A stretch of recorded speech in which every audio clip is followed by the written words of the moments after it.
ఇక డీటెయిల్స్ లోకి వెళ్తే అంతర్జాతీయ మడ అడవుల సంరక్షణ దినోత్సవం శుక్రవారం కోరంగి మడ అడవుల్లో ఘనంగా నిర్వహించారు. అటవీశాఖ జిల్లా అధికారి భరణి ఆధ్వర్యంలో జరిగిన కార్యక్రమానికి ప్రముఖ వ్యాపారవేత్త జనసేన నేత బొలిశెట్టి సత్యనారాయణ హాజరయ్యారు. Sub divisional forest officer T Anusha, పర్యావరణవేత్త డాక్టర్ రాజేంద్ర సింగ్ విచ్చేసిన ఈ కార్యక్రమంలో forest range officer SSR Varaprasad ఈ కార్యక్రమాన్ని నిర్వహించారు.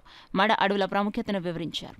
ये डे जो आज आप मना रहे हैं यहाँ, इस दिन को घोषित किया कि हमारी नेक्स्ट जनरेशन, यंग बच्चे, विद्यार्थी सब ये जान सके कि मैंग्रोव फॉरेस्ट का इस प्लैनेट में क्या रोल है.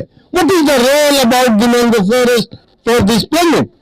ये रोल जानने, समझने और इसको बचाने के लिए जो युवा पीढ़ी है उसकी रेस्पॉन्सिबिलिटी एंड रोल ज्यादा है. जो मेरे जैसे लोग 70 साल से ऊपर हो गए हैं उनको अब कितना जिंदा रहना है, 30 साल 40 साल, लेकिन तुम्हें तो अभी 80 साल जिंदा रहना है, 90 साल रहना है. అనుకోండి ఎక్కడ వస్తాయి, రావు కదా, చనిపోతాయి అన్ని. ఇంకొకటి మనకి ఎలాగో బయట చెట్లు అన్ని ఎలాగో ఉన్నాయో సముద్రంలో కూడాను కోరల్ రీఫ్స్ అంటారు, ప్రగాఢ మృత్తికలు అంటారు. ఐడియా ఉందా? దిబ్బలు, మృత్తిక దిబ్బలు అని అంటారు వాటిని. మీరు మూవీస్ లో చూసుంటారు. వాటర్ లోపల షాలో వాటర్స్ లో చిన్న చిన్నగా ఉంటాయి కదా, చూసారా? ఏమంటారు వాటిని? కోరల్ రీఫ్స్ అంటాము.